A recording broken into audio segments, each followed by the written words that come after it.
Llegó el momento más importante de esta noche. Tenemos el honor y el privilegio de poder contar con la presencia de uno de los rabanim, oradores, referentes, una mezcla muy especial entre uno de los jajamim que he logrado conocer, que tiene un dominio muy importante en cuanto a Hasidut, pero uno cuando escucha Hasidut dice, bueno, es de Hasidut, pero no de otras cosas. Y no, tiene, como dicen, tanto conocimiento como un corazón de Hasidut, pero también lo que dicen es la parte de profundidad de la Torah, la parte de conocimiento y un dominio de tantas áreas. Rab YY Jacobson ha estado en, si no me equivoco, 5 continentes, en varios países, por todos lados del mundo. En cualquier lugar importante le piden la presencia, y principalmente cuando se trata de una de estas causas tan importantes para Rab YY Jacobson, es muy cercano a su corazón ser parte y poder compartir palabras importantes de lo que opina la Torah y lo que opina él personalmente con toda la experiencia que tiene en esta área. Rab YY Jacobson va a poder compartir con nosotros mucho acerca del propósito, del por qué nos encontramos acá. Como dijo Rav Yehoshua Gertzulin, así es una idea y es bonito poder compartir y disfrutar de esta noche, pero la realidad es que podamos aportar, involucrarnos. Y Rab YY Jacobson va a presentar todo esto. Es un honor y un placer poder introducir a Rab YY Jacobson.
Good evening, everybody.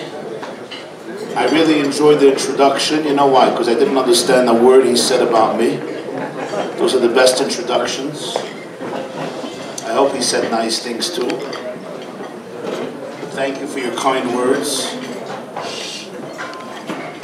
Welcome to everyone who graced us this evening here. Of course, the Peha family, Rav Gertzulin Shlita, and your family, and all of the Rabbanim, and all of the Askanim, and all of the community members, dear brothers and sisters. People think I exaggerate and it's cliche, you have to say it, but I don't say it at every community I visit. There's something very extraordinary every time I visit Mexico, to see the warmth, and by the way, the good food, and the amount of food, oh my God. I gain 10 pounds every time I visit. Achnasat Orchim, the hospitality, the sense of unity, the sense of responsibility, camaraderie, community, is incredibly powerful and inspiring. And I begin by wishing all of you to go from strength to strength, Matovu Manayim Shevet Achim Gam Yachad, and never allow discord and contention and hatred and mistrust to tear apart the community. Even if you'll have different opinions, and you're Jews, you're going to have different opinions. The worst thing that happens to Jews is when we stop being here for each other. when we stop trusting each other. Look, Hamas used the vulnerability of Israel. They were busy fighting with each other for months, you remember? All the demonstrations. Yom Kippur, no Yom Kippur, yeah reform, no reform. In the meantime, they didn't realize that the monster next door wants to kill everybody. It's a great lesson for Jewish history. Jews have disagreements. It's fine. It's normal. 3 Jews, 19 opinions. Kachze. I once heard myself from the Lubavitcher Rebbe, he said, when 2 Jews meet, how do we greet each other in Hebrew, Lashon HaKodesh? I say Shalom Aleichem, and you say Aleichem Shalom. It's strange. Why don't I say Shalom Aleichem and you say Shalom Aleichem? Think about any other language. Let's say I say good evening. You don't say evening good. How are you? You are how? What's up? Up what's? Good afternoon. Afternoon good. It's a Meshiggah. But in Hebrew, Shalom Aleichem. No, Aleichem Shalom. So the Rebbe said, because when 2 Jews meet, even before they begin talking, the first thing is they have to disagree. That's the first thing. Shalom Aleichem. No. Aleichem Shalom. The opposite. Once we establish that we disagree, now hopefully we can have a civil conversation, a civil discussion. One of the greatest lessons in Jewish history, especially from what we saw the last few months, is that we're allowed to disagree. It's good for Jews to disagree. It's healthy. The whole Gemara, the whole Talmud is based on disagreements. But we should never ever stop supporting each other, trusting each other, being here for each other, like in a good marriage. Right? A good marriage is not where you always agree with your husband. You always agree with your husband? Never. Chas v'shalom. Never. Maybe tonight you'll agree that the speech was good. Maybe even that. Nah, too long, too short, too many jokes, too little jokes, too many stories. A good marriage doesn't mean we agree with each other. A good marriage means we're here for each other. We support each other. We make space for each other. We don't allow the other person to feel that they're alone, that they're isolated. And this blessing is what kept us alive for thousands of years. Sfat Emet writes, we say in the Haggadah, V'hi sha'amda l'avotenu v'lanu, shelo echad bilvad amad aleinu l'chalotenu. So the Sfat Emet writes, shelo echad bilvad amad aleinu l'chalotenu. The only thing that really threatens to destroy us is loy echad, that we're not echad. The lo echad, not being echad, not being one, bilvad, that's the real thing that amad aleinu l'chalotenu. Because when Jews are united, we create chama, omani chama, we create a fortress that's unbreachable, that's indestructible. So as your community grows and develops, kein yirbu mechayel el chayel, physically, financially, socially, spiritually, emotionally, religiously, and like every developing community, you know, things that are happening in America already 20 years ago come to Mexico slowly. They come, they arrive, maybe a little later, but they arrive. It's the unity, even if we sometimes disagree. But never ever allow, and I say this especially to the women, you'll forgive me, because women are the backbone, the silent backbone of a community, not always so silent, but the backbone of a community. And the women encourage their husbands not to allow ego. Ego, you know what an ego is? There's ego in Mexico, or only where I come from? You have some egos in Mexico? I'm sure 1 or 2 maybe. So, ego, insecurity, it gets in between people, gets in between families, communities. This ought to be maintained in a very, very powerful way. And I'm grateful to be here and feel always the spirit of Achdut. But this is something that you should not take for granted. Like any powerful thing, it has to be maintained, it has to be preserved. And this brings us right in to the theme that we're going to explore this evening. It reminds me of an anecdote. They say that there was a... he's translating? What are you doing? Oh, nice. Is it a good translation? Huh? It's better than the original? I was once asked to translate for Yiddish, okay? And the speaker happened to be boring. So in the middle, I decided to add a joke. So half the crowd started to laugh. So the other half of the crowd got jealous. They wanted to know, what are they hearing? I just added a joke because I didn't like what the guy was saying. I mean, he was nice, it was just a little boring. Anyway. I hope he gets that joke. You got my joke?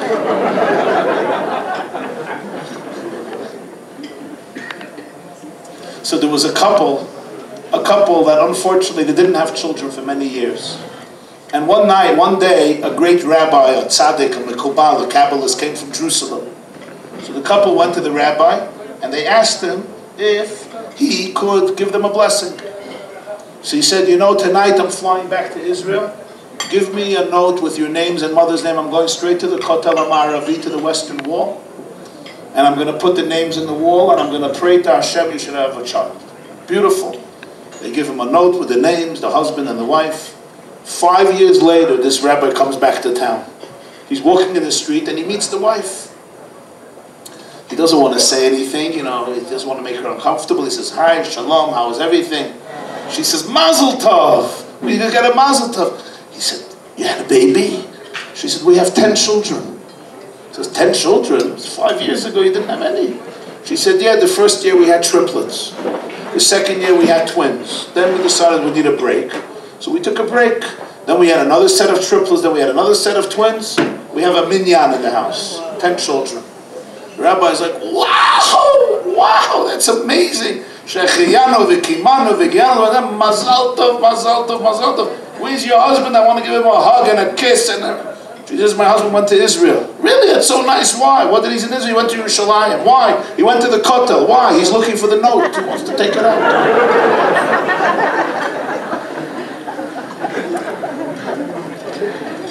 We all know children are the greatest blessing in the world. Children also create the deepest pain in the world. Because they're the great blessing, because we love them so much. Children generate such profound joy, ecstasy, delight, and sometimes pain and anguish. What we're seeing now more and more is, the last few decades, in America, in Israel, all over the world, and slowly here too, even though it's not spoken about so much here, for whatever reason, more and more children grow up in nice homes, comfortable homes, fine parents, wonderful parents, who do anything for the children. But these children at some point choose, or don't choose, but they leave Yiddishkeit. To one degree or another degree. Some very, very far. Very far. I know people, distinguished families, their children, they call me, my child is marrying a non-Jew, what am I supposed to do? This is like a very prominent family. Sometimes it's not so far. And parents are struggling. Struggling. Naturally, the first thing most parents do when they see their child slipping away, quits yeshiva, no more school, no more yeshiva, no more girls' school, no more seminary, whatever, not interested, doesn't wake up in the morning for shul, doesn't go Shabbos to shul, suddenly no tzitzis, no tefillin, whatever it is. You find them with their phone on Shabbat, closed door, but your little baby, your little boy finds them. So naturally, the first reaction is to give them a speech. You give a speech. Most parents, at some point, they got angry, they got upset, they screamed at them, they threatened them, they tried to bribe them, took them out to a good restaurant, offered them prizes, tried to change the school, do this, do that, sometimes got very angry. But very often, it doesn't help. It completely doesn't help. And parents are really, really struggling with this. And in some places, it's still a big stigma. You don't talk about it. You don't even talk about it to yourself. Sometimes people deny it for many years. It's not happening. It's just a little phase. But then they see it is happening. It's not a phase. It's pretty serious. It's pretty authentic. And it creates a very, very difficult pain in the hearts of parents. Most parents have experimented with all types of things, especially thinking, I put my foot down, I teach them, I lecture my girl how to get dressed, and it's going to help. The problem is your daughter knows exactly how to get dressed. She's been in your house only for 17 years. Your boy knows exactly what his father and brothers do. He's been in your house only for 19 years. That's not the issue. Then your father comes for Shabbat, or your in-laws, or the grandparents, your uncles, and they see what's happening, and they start lecturing to you how bad you are as parents. And this is really where things can get very, very confusing. And this is difficult. This is a challenging situation that more and more families are confronting. I go often to a convention in America, it's called Kesher Nafshi. There's sometimes 1,000 people there, 1,500 people there, less or more.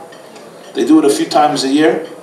And it's fascinating who's there. You have the Satmar Hasidim, and Bobiv Hasidim, and Ger Hasidim, and Litvish, and Yeshivish, and Chabad, and Modern Orthodox, and right-wing, and centrist, all types, Streimlach, and hats, and no hats, and this type of kippah, that type of kippah, and Roshei Yeshivot, heads of Yeshivot, and rabbis, they all have one common denominator, and that is their egos have been shattered.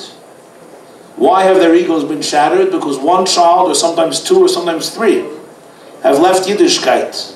They don't come right away to Kesher Nafshi. That's not the first thing they do. First, they try the good old way of telling their child the right way. When nothing helped and things deteriorated, it forces them to come to these places, and they're very, very humble. And you hear honesty in these places that you don't hear in other places. Because other places, everybody is always, how is things? Excellent. Baruch Hashem, perfect, perfect. Perfecto, perfecto. Our family, perfecto. But over there, and you know, when anything is perfect, it's a lie. But over there, nothing is perfecto. So people are honest, they're authentic.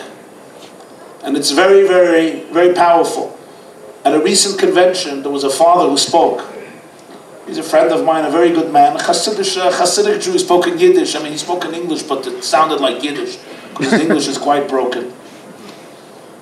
And he said something, I mean, it's very, very intense what he said. He said, you know, he has a daughter, and his daughter and her friends, they left Judaism. And the way they dressed, the way they behaved, they checked out of the system. Not only that, they were smoking drugs. And he, unlike his friends, remained very close with his daughter. Very close. Saturday night, Motzoi Shabbat, was when the dealer would sell them the drugs. Marijuana, whatever he was selling. Saturday night. And his daughter was open with him. And this is what he told. He told everybody. He says, I decided that I'm going to take her Saturday night to the dealer. I'm going to drive her. I'm going to buy it. Listen to this, it's a crazy story. You're going to think he's crazy. Everybody thought he was crazy, Meshuggah. And I'm going to be in the car when she smokes, when she vapes. And I'm going to pay for it. Why? Because I wanted to remain close to my daughter. I wanted when my daughter goes, buys this, it should be with her father. I'm with her. This happened probably 6-7 years ago. One of the last conventions, he got up and he spoke. His daughter came back, is coming back to Yiddishkeit because of their relationship. And she told him these words. He said it publicly. And I met the daughter too. She said, Tati, Abba, Tate, Father, you think the other girls didn't buy drugs because their father didn't give them money? They all bought drugs. You know the difference? These are her words. They, you'll forgive me, they became prostitutes to be able to get money to buy the drugs. I was the only one who didn't have to, because you paid for it. So I could keep my body to myself. I could protect myself. When I heard that from him, and he was saying it over from his daughter, who was also present, I immediately realized how we so often misread the situation. We so often just don't get it. We project our image of reality on our children, and we think this is the normal way of thinking. For sure they're also thinking like this. They're not. And here we have to understand how trauma works. If we don't understand how trauma works, we could never ever deal with this in a healthy and appropriate way. I'm not now going to give a lecture on trauma. You could study it yourself or listen to some of my other classes. People suspect me and tell me I always talk about it too much. The reason I talk about it is because it's very prevalent. what trauma does to a person. Now trauma doesn't mean I missed my flight. It's not good to miss a flight. I don't like it. But that's not trauma. It's aggravation. Trauma is not even when you come to New York, you're going to get a ticket every 10 minutes. That's the system. Somebody in Manhattan, yeah, gets a ticket for double parking because he was driving 50 miles per hour. You didn't get it. Okay, it's fine. The translator for sure would have won't get it.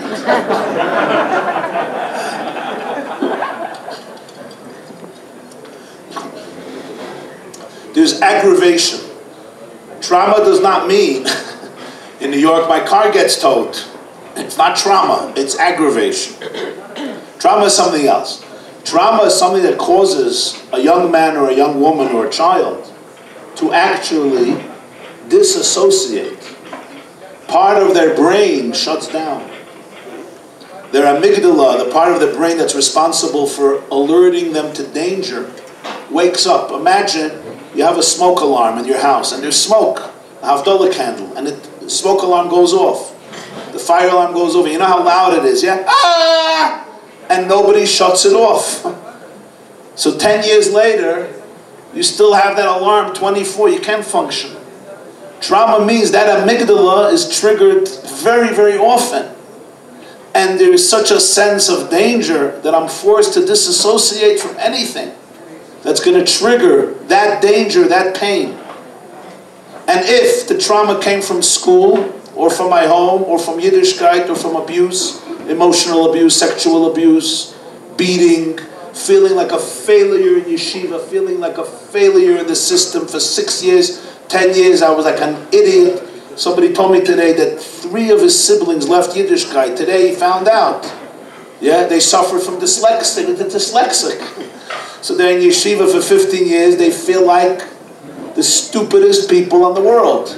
So you want them to remain in a system that every day tells them, you're a loser, you're a loser, you're a loser, you're a loser. And this is not something we even do consciously. Trauma doesn't happen consciously. If it happens consciously, it's usually not trauma. It's something my brain does unconsciously when I'm a little boy or a little girl to protect me. And sometimes the only way I know to protect myself is to detach completely from the family and the community that caused me this trauma, willingly or unwillingly. I once gave a lecture on Shabbat, the beauty of Shabbat, and I remember a young man came over to me and he said, Rabbi YY, one day maybe I'll be able to do what you said. I said, why one day? I spoke about the ability to shut down on Shabbos, to shut down, unplug, to detox from technology and just be with people you love and connect to Hashem and your soul. He says, one day maybe. I say, why maybe? What's so difficult about what I said? And he told me, it's very difficult to say. He said that for 3 years, Friday night, everybody went away from shul. Nobody stays in shul Friday night. Everybody goes home. So it's the only night that the shul is empty after Mariv, because everyone goes home Friday night to have a meal. And that's the night some monster in the community chose to molest him. Friday night, for 3 years on Shabbat, in the synagogue, in the shul. So he says, you have to understand that for me, Shabbat equals abuse. Shabbat is not a day of rest, it's abuse. He says, one day maybe I'll be able to relate to what you're saying. So I could look at this boy and say, Shabbos, Shabbos, Shabbos. I could even throw rocks on him. Right? Skila. Shabbos is a skila. It's not what I did. I hugged him. Because for him, what's Shabbos? What's Shabbos? For you, Shabbos is a sense of sweetness. For some of you, it's kugel, jalapeno herring. I don't know what you eat on Shabbos. All the healthy, horrible foods you eat on Shabbos. For one person, it's davening, learning. For this person, you know what Shabbos is. Shabbos is the loss of life, of dignity, of the murder of my soul. That's Shabbos. So you want him now to keep Shabbos? Now you're going to get upset at him? I'm going to get upset at him? Nobody was there for him 3 years. He's the guy. We say, oh, you're embarrassing the family, you're embarrassing the community. Shame on us if we think that way. He's not embarrassing the community. We are embarrassing the community by not standing up to all these abusers. Take the story that happened in Israel. There was a fellow in Bnei Brak. He was considered the top therapist in Bnei Brak. Top. That means if you had a real problem, who did you go to? You went to him. For 25 years he was abusing women and children sexually. This lowlife. Not only that, he had an article in one of the biggest frum newspapers in Israel every Friday, Shabbat. He had an article, a center page article about education and hashkafa. He was the man. All the Rabbanim, Rashi Yeshiva, it's not their fault, they didn't know. If you came to a big rabbi in Bnei Brak, you had a serious problem, incest, God forbid, sexual abuse, who'd you go to? You went to him. And what did he do? He abused these kids. And then he was finally caught after 25 years. He was caught. You know how he was caught? Because Rabbi Shmuel Eliyahu, the chief rabbi in Tzfas, invited everybody to come testify. 22 women testified. So he publicized the story. So what did this man do? He went to the cemetery near the grave of his son who died from cancer, and he shot himself. He shot himself before he could be taken to court and arrested. And he wrote a note that he's going to take the rabbi to a court case in heaven. He's going to take the rabbi to a court case in heaven for besmirching him, for gossiping about him. It came out that dozens and dozens and dozens of people were abused in addition to those 22 women. It came out that for 25 years people knew about it. But we don't talk. We don't want to make the whole city feel that it's filthy and dirty. Bnei Brak, the city of Torah. Who paid the price for this? Hundreds of youngsters who lost their soul. There was a girl, the day after his funeral, she committed suicide. She jumped off a roof. Why? Because she was abused by him. And she saw that people were saying that he killed himself because Lashon Hara. Because everybody gossiped about him. So I told somebody today at lunch, I said, imagine somebody would say, oh, Hamas came in, they're going to kill your family. Lashon Hara, Lashon Hara. No Lashon Hara, Hamas. No, they're not killing. We become sick. We defend abusers instead of victims. The priority of a community is to defend children, to defend women, to defend vulnerable people. That's the first responsibility of every rabbi, every community. A community and rabbis and rebbitzins, that their priority is not to defend the innocent, the vulnerable, the young, and the old. They don't have the right to talk about anything Judaism. All of Hashem and Torah and mitzvahs are a mockery, a joke. If we don't speak out against people being hurt physically, sexually, emotionally, but you're not allowed to talk because it's going to ruin the shidduchim in our family. So because I don't believe in Hashem and I don't believe in Hashgacha and I think everything is about reputation, there's no truth. That's why these poor kids are destined to be left alone. Do you know the type of trauma that creates? And who do they blame? They blame the system. So now for them to put on tefillin is painful. When they put on a yarmulke, they don't see, I see a yarmulke, Yirat Shamayim. Hashem is above me. V'hine Hashem nitzav alav. That's what I see, a yarmulke. He doesn't see that. When he sees a yarmulke, you know what he's reminded of? He's reminded of the guy who did horrible things. I should associate with the yarmulke? I'm done. The girl who puts on pants. She said, our father told me recently. So this girl told him. He said, I will never, she was unfortunately abused sexually. She said, I will never ever allow anybody to tell me what to do with my body. And she knows that her father and mother wanted to wear a skirt. You think the pants help her? Pants don't heal abuse. Taking off a yarmulke doesn't heal abuse. Not keeping Shabbat doesn't heal abuse. But in the mind of a traumatized victim, this is the only thing I have that tells me I'm not under your control. I'm not going to be part of this craziness. I'm not going to be part of this insanity. I know a father, his son took off his yarmulke and he walks around publicly without it. It was very hard for the father. It was embarrassing for him. The father learned that this child went through terrible, terrible stuff. And the father said these words. He says, I realize that my son is a tzaddik hador. I realized that him taking off a yarmulke is actually trying to make a kiddush Hashem. He's trying to say, if this is the yarmulke, I don't want to have any chelek b'kippah kazu. En li chelik b'kippah kazut. You hear? It says, the father told me his son is like a tzaddik hador. He's so holy, he's so spiritual. Everyone looks at him and says, Rasha Merusha, Yamelka. The father gets it. This son, he saw such things. He's saying, if this is your God, if this is Yiddishkeit, if this is what it is, I don't want to have to do with it. People tell me, Rabbi Wara, how do you talk about this? It makes a chilul Hashem for the community. It makes a chilul Hashem. Because I always tell people, speak about it, talk about it, don't hide it, call the police, publicize it, make victims feel safe, don't be embarrassed, it's not victims' fault. The worst thing is, a girl tells me she was abused in school, and then her mother, she comes home, she tells her mother says, don't tell anybody, you have to get married soon. The girl says that was worse than the abuse. You know why? Because the abuse happened from an abuser. This happened from her mother. Don't tell anybody, you have to get married soon. In other words, nobody cares about the truth. Your soul doesn't matter, your body doesn't matter, your soul, your essence doesn't matter. The main thing is the shadchanim should think everything is perfect and the pictures should be nice, so you get a good guy, we hatch you, we match you, we dispatch you, and we throw you in the garbage. Let's see if he gets that one. If yes, there'll be a second laugh. If not, scratch it. Next.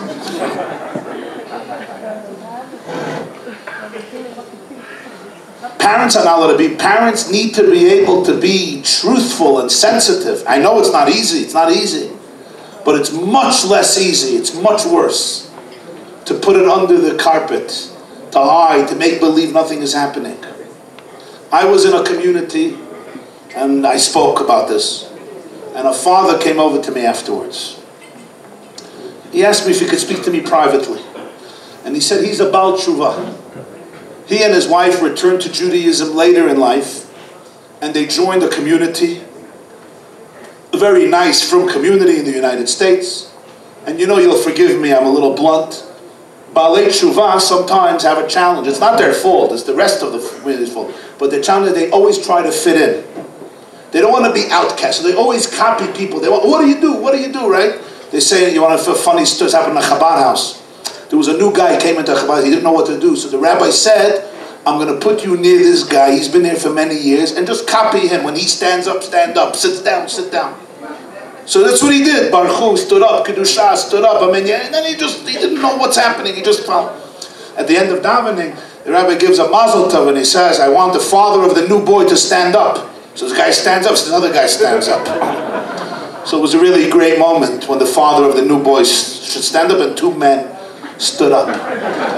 The lesson of the story is don't copy other people. Learn from other people, get inspired by other people. You have to have your